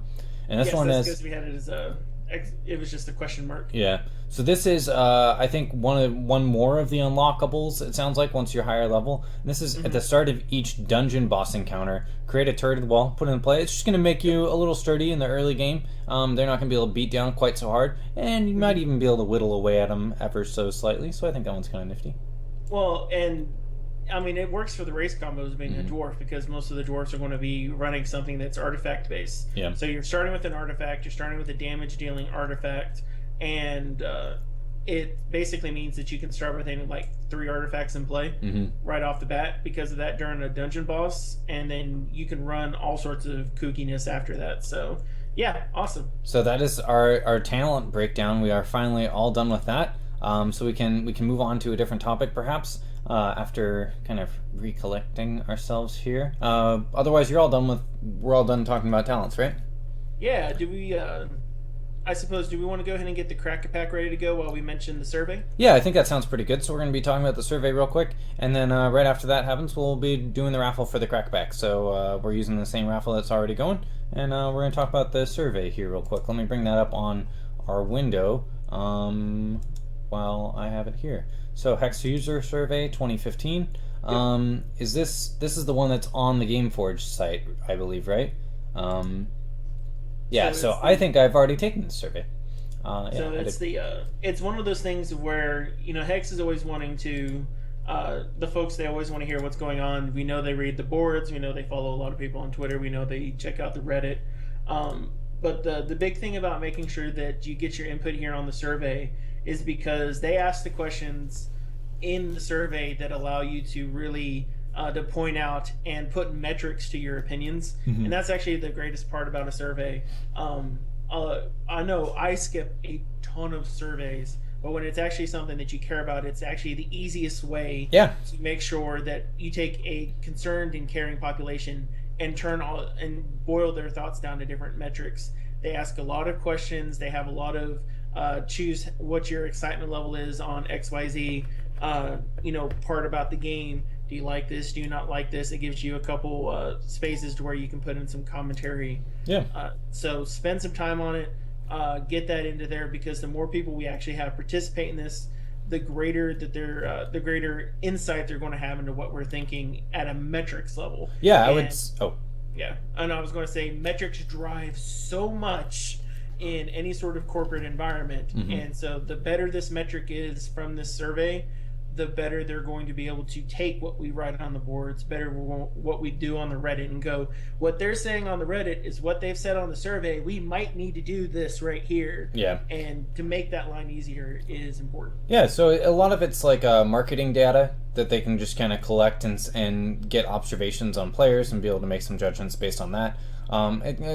It solves a bunch of different things, and it's useful in a bunch of different ways, as Mokog was saying. But I've definitely already filled it out. I think I filled it out the very first day it was made available, and I recommend all you guys do too. It doesn't take too long, and some of the questions are kind of interesting, make you think about the game perhaps in some more analytical ways than you normally do. So I would highly recommend everybody take a moment, go fill it out, and chip in that case. And if you don't like the shuffler, here's where you tell them you don't like the shuffler. All right. Just saying, if you don't like it, this is exactly how you tell them.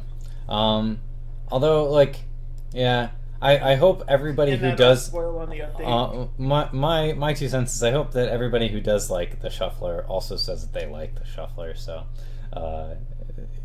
It's one of those. It's whether or not the people who take the opinions, or the people's opinions, whether they're good or bad, is less relevant than people are being honest in their opinions. They're really quantifying what they feel. Do they really not like this aspect, or do they just kind of not like this aspect, or is it something they absolutely hate? And the survey asks those questions, so don't just take it in like all goods or all bads, because that's an unuseful data point. I definitely had a couple critical points perhaps of my own on there that I it's the point to be objectively critical.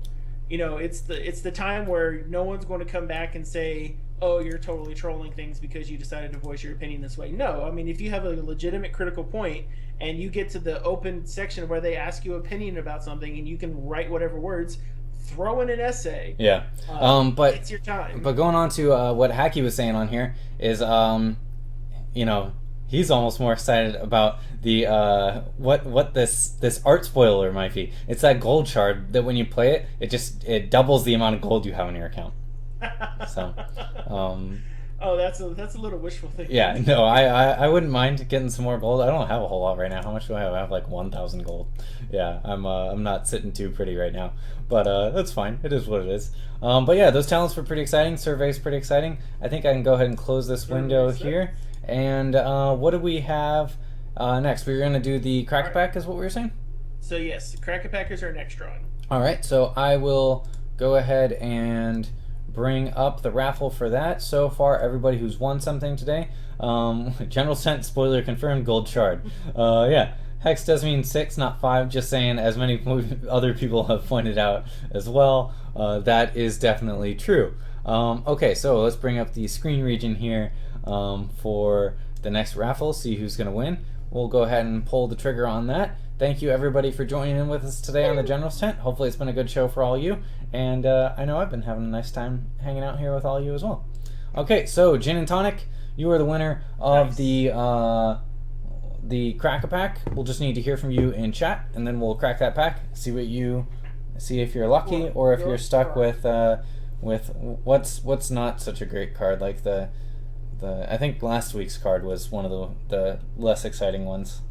Oh yeah, last week's card was not super happy, but you know, maybe it'll be something like a legendary instead of All right, so Gin and Tonic, I need your IGN again. But in the meantime, we'll go ahead and open that pack up.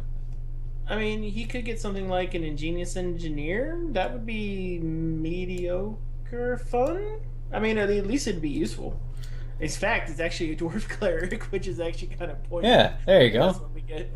It's going to be good, he says. It's going to be good. All right. Okay, so we'll move over to pack opening here and see exactly watch it be like a what it might be. Awesome. So what are we saying? Yeah, it'll be another Lanapaw. All right, so we're going to crack that pack, see what we got in here, and good luck. Crack that pack. Oh, we're seeing blue, so it could be, so there's a bunch of cool stuff in here. All right, so we're on the rare side of things. We'll see what it is. All right, replica reinforcements. Perhaps not the most chasey card, but it is quite a cool card. And I haven't seen a whole lot of people try to play with this, even just like casually. But it seems like if you're playing with it casually, you could have a lot of fun with it. And with some of the stuff we were talking about PvE-wise, there's like it seems like it has some potential. If it's every troop that shares a trait with it, and you're doing that whole like Cleric life drain thing, you could just be like all about that all of a sudden kind of thing. So yeah, pretty nifty. Also worth noting that it's replicas rather than copies, so they're all going to be artifacts. But table flip, he says, not the card you are looking for. But hey, but it is the card you will receive nonetheless. But let's look at the pack. What do you have to say about this pack here, Mokog? All right, I'm waiting for the screen to update here past that. Well, it's not going to be replica reinforcements, just because it's putting the cards in your hand, not into play, and that just kind of takes it out of the running, even though it's a replica. Now the pack itself is actually looking really cool here. This pack is quite good. In the commons, several already jump up. I mean, you have great cards like Spirit Eagle, Suffocate, or the Rune Web. Yeah, is really the one that jumps out the most there. Our uncommons are actually really good too. Flaring Passions has been putting in work for me today. Deep Gaze can also put in a ton of work, as can the... all four of those are decent commons for sure. Crypt Shrieker as a 2/4 flyer is for 3 rather than 4 like we saw in set 1 is pretty solid. I mean, that'll put in some work. A lot of decks out there struggle with being able to block flyers, so if you have a way to do it, you can be in pretty good shape. So that's definitely an option. If I wanted to send a really strong signal, I would take Flaring Passions, because then it means there's only one other Ruby, and it's pretty mediocre. A low taken mediocre one. But power wise, I drift towards the Deep Gaze and the Crypt Shrieker. I mean, because Deep Gaze just benefits so much from the necrotic abilities. Yeah, I think I lean here towards Crypt Shrieker or Rune Web Infiltrator. I like Spirit Eagle a lot, but I don't think I'd need to pick it first. And you can usually grab, like, it's not a card you usually want a ton of. It's usually like the card that you play after you've played a couple other troops and helps you like end the game pretty quickly. So having like 2 in your deck is fine, but I don't ever really want more than that, just because it costs 4 and the threshold issues. But Infiltrator I like quite a bit. I'm usually willing to play like 3, maybe even 4 Infiltrators depending on my deck. It'll start you off on a really good pace if you're doing spiders. But then also, like I was saying, Crypt Shrieker also pretty good. I think my gut tells me that I would be going here with the Infiltrator though on this pack. Yeah, and I think in this case I would probably go with the Deep Gaze. Yeah. Because if I went with the Deep Gaze, I can be pretty sure the uncommons are going to be all taken by the time this comes back around. And you might get the Stalwart back. I'm not Stalwart's one of the weakest. I might get the Eagle. I might get the Suffocate. I might get the Felcape. And those are not super terrible. You're going to still get something decent. Yeah. Or I might even get the necrotic there, the Accolade. Yeah. There. Yeah, I think the Windborn usually goes sooner than that. But there's a lot of good stuff in here. Like there's actually there's so much good stuff. This is a really strong pack. Get that Windborn. Yeah, this is definitely a strong pack. All right, so we're gonna go ahead and stash that away, and we'll get our replica reinforcement sent over to Gin and Tonic. Congrats on that. We still have 2 more giveaways to do, which we'll probably fire off pretty quick here. And I think we're just about done with today's show. Crack pack. And what are we doing? Attach the replica reinforcements. Okay.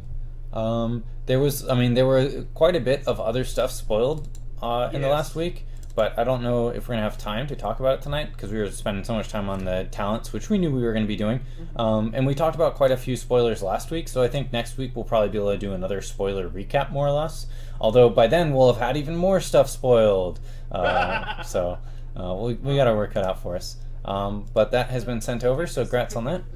Opportunity to do a shout out for Hacky here. Yep. He was one of the ones who put together the puzzle spoiler for everyone who couldn't or who was like me, who tried to literally slide it around. I'm like, this is not an interactive puzzle. I can't do this on my phone.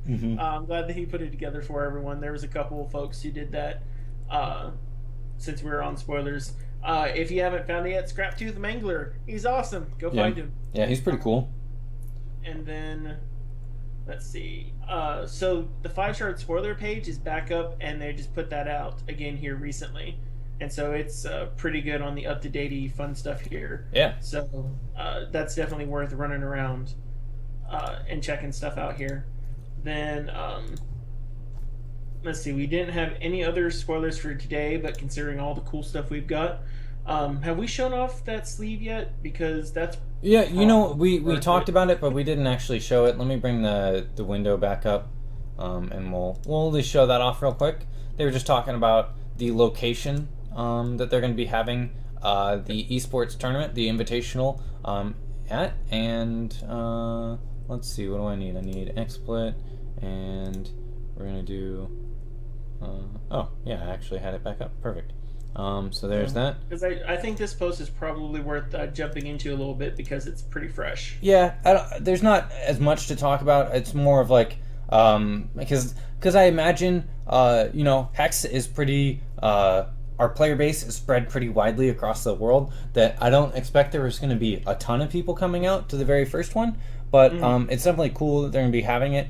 I kind of almost hope that the spectator area that they have maybe it's one of the side rooms kind of things, that it's not like the full area, so that it feels more full. Like, say only 200 people show up, that, like, if that's the capacity, that's great. You don't want to be in some huge stadium area and only have a handful of people. That would not be nearly as fun. But definitely I hope that there's enough people turning out for it, which I expect there will be a decent number, and it should be a lot of fun. But looking at this here, we're going to go ahead and scroll down. Much like Gen Con, well, first off, I don't think I'm going to probably be able to make it out there, so I will have to have somebody buy me posters. But much like Gen Con, there's going to be some fancy schmancy posters here, oh which my goodness, it's so beautiful. These are really gorgeous. Attendees will have the option to purchase a Hex Invitational memorabilia, including this beautiful Hex Invitational poster with sleeves to commemorate it. I think I'm definitely going to have to pitch in for somebody going out there to snag me that. In addition, most of the Hex staff will be on site and mingling with attendees. You can even get an awkward hug from Corey, which everybody is highly sought after. But yeah, these sleeves... and this poster, I like it a lot. That poster. Yeah. Poster. Pretty soon I'm just going to have a room that is just covered in Hex posters. Working on it. Yeah. Working on it. So that's going to take place. What day is it going to take place? It's going to take place 2 separate days, and those days are the 5th and the 6th of March, right? Yep. Okay, so... If you're doing your travel plans, arrive on Friday... So 4th, 5th, 6th, and head back at the end of Sunday. But probably plan for Monday, especially if you're going to drive. Yeah, I mean that sounds like a real blast. It'll be like Gen Con 2.0. You'll be actually close to the office and everything. I'm sure there will probably be a lot of people hanging out and doing all kinds of fun stuff. So I'll be a little bit jealous. Well, maybe I'll try to figure out a way to get out there. We'll see. But it's definitely pretty cool. And yeah. So I mean, like, the entry into the event is $10 for the whole weekend. If you're unable to make the event, there's also going to be a black and white version of the Hex Invitational sleeve that's there, which also is a really great black and white. Oh yeah. That gold and black is amazing. The gold and black is great, but this is going to be the black and white is awesome. The black and white everybody will be getting so long as they log in during the correct times, which are posted on there. And yeah, I really like those sleeves, like the art. So what is this? Is that Eternal Guardian? Is that the card? That is Eternal Guardian. Yeah, and it just looks really good with that like presentation. Oh my god, it's so beautiful. I'm definitely a big fan.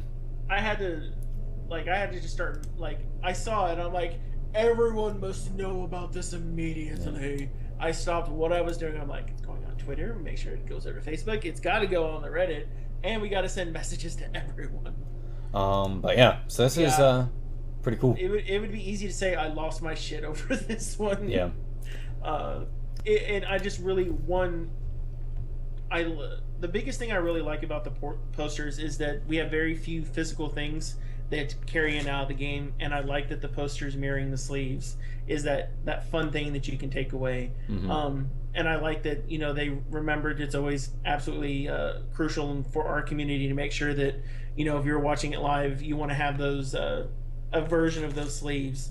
Now, one of the things that I found that I think is probably kind of geared towards one of the reasons they decided to do what they did this time with those posters is looking at that poster makes me want to be in that arena. Yeah, I look at it and it's pretty cool. I don't know the artist that they had do it yet. I want to see that version of it as an alternate art on a card. I want it on the sleeve. It's like having alternate art brain and goes, you must be at this event. I definitely would. It's working. If they released, like, even if it was a cosmetic skin thing that you had to pay for, I'd probably pay for alternate art Eternal Guardians with that art on them. I like that art a lot. Just the color palette, pretty rad. Look, I'm not gonna like if that turns into if there was an Eternal Guardian Kickstarter backer version, like if it was one of those, I would probably pay the $30 to get one. Yep. And I don't pay $30 for any card function. Do you really want invitational exclusive alternative? Yeah, I know. So then we're starting to get over there, and you know, but the people who earned it, they earned it. I'll say that much, right? You can't be too salty of, hey, I want the thing that somebody else has. You know, you gotta congratulate people for doing well. But on that note, it is time to have another raffle. Let me bring up the screen region here, and this is going to be for the Convocation stack, which Mokog is going to give us the details of as soon as I draw the winner. And here we go. What was I saying? Have you seen? Oh yeah, that frame poster, pretty snazzy. All right, here we go. So we're rolling those dice, and this is for the Convocation stack. All right, Dead Jack Pitt. Not only did he win the Siren one, but he has been paid back in spades. He is also the winner of the Convocation stack here. So Dead Jack Pitt, we'll just need to hear from him here in chat. Congratulations on that, and doing our thing. Hey, Havoc. How's it going? We got all kinds of people in here. I know, it's awesome. Yeah. But we're wrapping stuff up, and just need to hear from him. Then Mokog will give the rundown on the Convocation stack. I think while you do that, I will grab myself some more water. And he says, wow. So he is in here. I know, double winner. So prepare for instructions. Well, I don't know about double winner. The other one was a skill-based raffle. It was audience participation-based raffle rather than just us raffling stuff off. All right, go for it, Mokog. Dead Jack, it seems Kismet has decided to reward you for paying close attention to the sounds and everything that we have being said today, so I hope that you pay some additional attention to this, because if you've heard the Convocation stack before, it is a little different than last year. So last year you would pick a number between, you know, X and X plus whatever, and that would be the number that we'd cut to. You get the card under that. Too long, too drawn out. We're making it a little simpler. I need you to pick a number 1 through 5, because the top 5 cards are coming off the top of this stack. 2, 3, 4, 5. And the leftmost card is 1, the rightmost card is 5. And with your number 1 through 5, that'll be the card that you get. So we'll set that one aside. We'll see what other numbers everyone would have picked. We'll reveal your chosen card last, and we'll look at everything else first. So, Dead Jack Pitt, just because I want to just go ahead and copy and paste it, go ahead and give me your IGN one more time. You have picked the 4th card. It is now set aside. So as soon as I see your IGN and we have function come back, we will reveal the other 4 cards and see what was in the pool. Yes. Most excellent indeed. All right, I'm back again. I had to also step away and turn the radiator off because it was starting to whistle pretty loudly. All right. So did he picked his number? You're doing the 5 piles this time? Yep, it is the okay. top 5 cards. He has picked card number 4, and we've had his IGN here, which is good because I'm going to need that. I'm saying it's number 4 as well. I'm gonna say I believe this time, and right. I'm gonna say that he's got the right number. All right, so you say this number 4. Yeah. Are we ready to see what all these others are? Let's go ahead and take a look and see what we've got. Starting at 5, because I want to see what was on the right side. 5 was a Cloud Queen. If you already had him, it was an uncommon. A lot of those exist out in the world. Let's see what number 3 was, the other side of it. Ooh, number 3 was a sleeve. I told you, sleeves have a tendency to be in the top 5 cards here. Ooh, that was rough. But there could be another sleeve in here. Feldspar called it. 3 or GTFO. Number 2, another sleeve was in. Oh man, this is rough. This is rough. Woo! 2 was a good one too. All right, number 1. They're all clumped up. Oh my goodness. Number 1 was a sleeve. All right. Well, they were all clumped together. So that means number 4. It's just like Battleship. The first one was the Cloud Queen, so it wasn't the Battleship, and then the next 4 in the row were all the Battleships. So you got it. You got it here. All right. What's it gonna be? I don't know what it is yet. I have no clue what it is. It was not a Cloud Queen. So somebody had like the patrol boat right next to the submarine or whatever it is in Battleship. So there we go. But, oh my goodness! It was literally sleeve. Oh man, that's brutal. And still, at least you didn't wind up with the slipper or the umbrella like everybody else has. I think all the umbrellas are gone now, though, right? We no longer have any extra umbrellas, so every umbrella that's pulled makes it easier to not pull umbrellas in the future. This has worked well though. So. Card table flip. Yep. Oh man. I mean, if it's Cloud just Queen's still 1, cool. 2, and 3, sleeve. Yeah. I believed, but I believed. Dead Pit, I will be sending you that Cloud Queen here shortly. And until then, Alucard sunk my battleship. Yep. So there we got that going on. We have our fancy poster in the background here for the Invitational, and I think. We have better if I tried. We have one more raffle to do, right? Yes. So we have our draft final code? Draft code to give away. All right. So we won't reset the raffle or anything. I think most people are still hanging out with us here. So we'll do one more raffle for the draft code. But before we do, I think are we ready to do shameless plugs? We have anything else that we want to talk about today? Let's see. What other things do we want to talk about today? Well, let me get this sent right quick, and we'll see about if there's anything else right quick. Cloud, I can only do one thing at a time. Actually, I can probably do 2 things at a time. It's just I'm clicking. All right, so Dead Jack, we have your Cloud Queen is sent over to you. Let's see stuff that we've got going on. Let's double check our notes here. So today we covered the top 8 from the Diamond Cup. Check those out a little bit. We went into the Cleric class tree, took a look at that first tier, talked a little bit about the Cleric class. We did a shout out for Jadim Jedi, JJ being awesome, leader of the Dragon of War Guild and all. We talked a little bit about the survey. The survey is really important. Let Hex know what you're feeling. Get in there and take care of that. For our invitational announcement, taking a look at those sexy posters and sleeves. And the stuff going on there. There's a little bit going around that it looks like one of the next announcements they're wanting to do is who's going to be on the casting team for that. And so there's a small segment who's super invested into that. And then there's the other segment. We want to be able to see who's going to be a part of that team. Who's celebrate, lift that up, get everyone working together on that, so that we can rally behind the casters that we've got there. For sure. For a chat checkup. Seeing what people, what talents we wanted to go in, bring those in. We had many awesome cards for PvE. We'll go ahead and toss those cards here in chat. and see if those don't all stick together this time.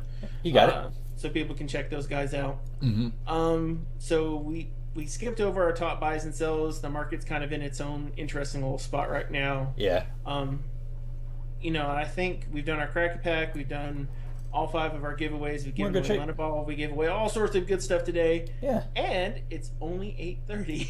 yeah, we were doing pretty good today, despite the technical issues for the first 20 minutes or so. Thanks everybody for bearing with it. A little bit trickier since I got to buy a new monitor now, but they're pretty cheap, so not too worried about that. And Alucard for invitational. Yeah. And Hacky over there too. Hacky was trying out. All the casters for invitational. Like there we go. Yeah. But yeah, I'm looking forward to seeing who's going to be in there. We got our draft code we're going to give away. Mokog did mention the buys and sells. I think if I was just going to say one piece about that is start kind of looking at traits on cards. So like Cleric, we want to give Cleric's life drain and stuff like that. If you have that talent and you're a Cleric. So you should start looking at stuff like that and start thinking about how some of those cards might fit in a PvE deck, and if they're ones that you don't have yet, I would say go pick them up. Likewise, you're going to want the set 2 shards. Having access to those is obviously pretty good. Having access to perhaps the set 3 Army of Myth race-specific shards as well would be pretty good to have access to. There's a bunch of different options out there, things to be looking for, and you're going to want to be prepared when PvE comes out. We have 2 Tuesdays left, and historically speaking, most of Hex's releases have been on Tuesdays. I feel like if we were going to hit the 19th, we would have heard it last Friday, so maybe last Friday was the expected announcement after all. But they were having some technical issues and weren't able to show off what they wanted that day. That didn't really necessarily mean anything got pushed back, although it might also be the case. But either way, we have PvE on the horizon. I'm excited for it. I know you guys are excited for it. Everybody's slavering away. They're drooling at their mouths. They can't wait to have it. And pretty soon it'll be in our hands and we'll be able to have a blast deck building with that, seeing what kind of decks we can run through, and maybe even setting ourselves some little challenges that we're doing as well. That might be pretty fun. I'm looking forward to it and what it might have to offer. But with that said, I think we're pretty much ready to wrap up. We have anything else you wanted to say, Mokog? So we have our shameless plugs already sitting there in the chat. So if you are brand new to the game, welcome. Thank you for listening to us. If you want a little more information, go to www.hextcg.com. Check it out. If it still suits your fancy, seems like something you want to try out, go ahead and jump over to their partner GameForge, get your account created, get the client downloaded. Be sure you follow the instructions exactly, because sometimes it gets a little quibbly dealing with making sure that things get set up through GameForge. But once you get that done, or if you have any issues, reach out to the community. We're more than happy to help. But once you get in and get set up, you can choose your starter. I like the Venin starter. I love the Orc starter, and the Dwarf starter are awesome. The other starters are also fun, very flavorful. The elves are super fun too. But you start with your starter, run through the starter trials, you get some gold, you get some additional cards you haven't put in a dime in at that point, and then you get unleashed onto everything. You can jump into the auction house, try to pick up some cards for gold. Everyone is hungry for gold. It's a good time to be spending some gold. Spend your gold on the things I put on the auction house. Subliminal messaging, please work. In addition to that, if you feel like you want to do some tournaments, you can jump into the tournament structure. That does require platinum. Check out that whole thing. It is very, very awesome to go through and do that, and you can do that. Hex has probably one of the lowest TCG upkeeps to jump in and start being able really to easy to get into competitively. Yeah. I know I've spent less on, like, if I compare this to like the last time I was seriously into a fully customizable TCG, I probably, by comparison, the amount that I've spent on Hex so far is about what I spent on my first set of the WoW TCG. Yeah. And this is across 3 sets, and I have 3 complete play sets now versus at almost a complete play set of like what the original WoW TCG was. Yeah. So like comparison wise, value to value, That's pretty awesome. The value is crazy. I almost feel like they're cheating themselves in some way, but I don't. Nobody wants them to hear that. We want all we want to hoard all the cards for ourselves, right? All of the goodies. But, and then hopefully we'll have our PvE campaign in. They're working on it as soon as possible. Early projections were supposed to be for the start of this year. We're around the start-ish of the year. You know, we're only into the second week of January currently. And for all we know, we could have a super awesome Friday update that has everything that everyone wanted under the sun. Yeah. We know they're all working hard. We've got great stuff about the tournament coming out and it getting moved to March today. So let's... Our last IQ's this weekend, right? Last IQ is this weekend. That's a big deal, so try to enter that. It's going to be your last chance. And as Ossuary was pointing out over there, our buddy Os, saying lots more spoilers to come in the next few days, next few weeks. There are a lot of spoilers on the horizon as far as more PvE cards go. There are probably some very, very exciting things to show off, and I can't wait to see some of them. So I heard a rumor. What was your rumor that you heard? I heard that pretty soon that spoilers are going to go out to members of the community to start spoiling. Oh yeah. So maybe General's Tent will have something special maybe pretty soon. That'd be pretty cool. So what that means is that you need to go ahead and follow all of the casters that are there, all of the primals of Intrath. Make sure you follow Hacky, Alucard, every one of our streamers, maybe even some of our new streamers may get in on this. Make sure that you go check out 5 Shards, Hex Primal, all of these guys, because you never know when you're going to be getting spoilers. You never know when you might find new spoilers out there on Reddit. You'll find new spoilers out there on HexTCG's Twitter. You'll find it on their Facebook. What you're really saying though is it's and Hacky's still in here. To me, return of that horrible program that Hacky made to uncover the art by pixel at a time by drawing as a team. Twitch plays spoiler season. That was amazing. I sat still doing that for way longer than I ever should have. That was like the best drawn out spoiler ever, and I enjoyed it. I say it's horrible only in that, like, you know, there were like 100 people doing that. That program was amazing. Yes. And if we see a return of it, I think that would also be amazing. So there's a thing in there. Yeah, good times. Everything going on good there. I am excited for what the next week or so might hold as far as Hex news and spoilers goes. So everybody stay tuned in that. But otherwise, I think we're pretty much done with the General's Tent. So we're going to have this last raffle here for the final draft code. Everybody's had their chance to enter, so let's see who it is. It's a FRS 19. Congratulations on that. This is for a draft code here, so we'll just need to hear from you in chat, and I will whisper it on over to you. You'll just need to check your Twitch whispers, which are part of chat, and that'll get sent on over. Otherwise, though, you know, yeah, we had a good night tonight. It was a good stream. Talked about our talents, doing all that stuff. Hey, speaking of noobs, there you go. That's right. All right, so let me bring that up. Let me hide the windows so I don't accidentally reveal all my codes. We can close this now. And yeah, we got a lot of excitement going on. So here it is, a draft code for you. Whisper to FRS19. And alright, so that is whispered on over. Everybody has been sent their rewards for joining in with us tonight, and good luck in your draft. Thanks everybody for tuning in. So I have one last little thing. Okay. And, a link was sent to me over here. It was actually about the venue that we're going to be looking at, so how it's set up. So the setup itself looks like it can hold quite a few. It's not a super huge area, so you're not looking at like a ballpark or convention center setup, but it's a very well set up playing area that's there. And so it looks like you can have anywhere from 50 to about 300 folks depending on how you get that set up. That seems about perfect to me. So lots of really cool things going on there. The setup is really sweet and snazzy looking. It does have a couple balconies, which is where the photo I'm looking at is taken from.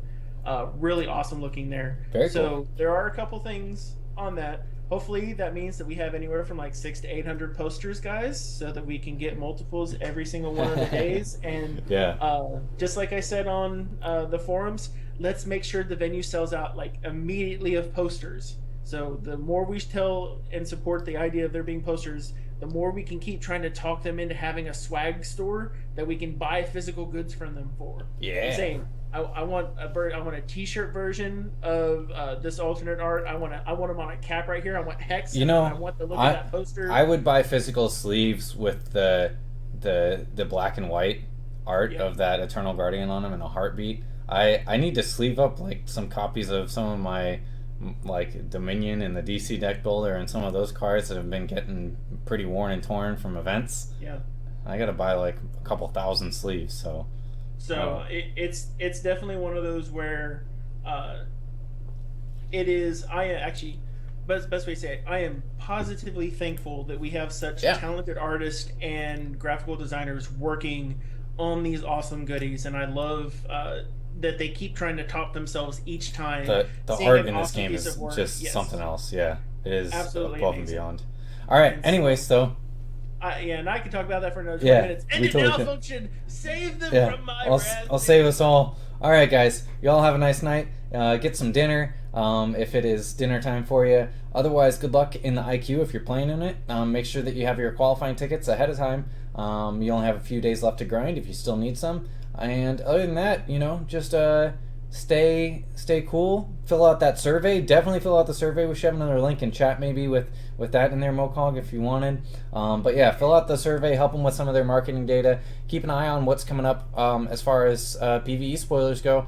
But there's definitely a lot of excitement on the horizon as far as Hex goes. We're going into new territory, guys, and they're bringing us all along with them. So there's some excitement there. Thank you guys for tuning in with us tonight. As always, I really enjoy doing the General's Tent, and I'm glad to see that we always get so many people turning out and just hanging out with us, chatting about all this stuff, and staying hyped. So we got that going on. See ya, Alucard. See ya, everybody else who tuned in. See ya, Hacky. And catch you later, Mokog. You got I'm Function saying less fail, more function, and Mokog saying mumble, mumble, mumble something. Keep being awesome. All right. Night, guys. See, you did get a tagline after all. Hey, I have absorbed that one. It now exists. Keep being awesome. All right. Night, guys.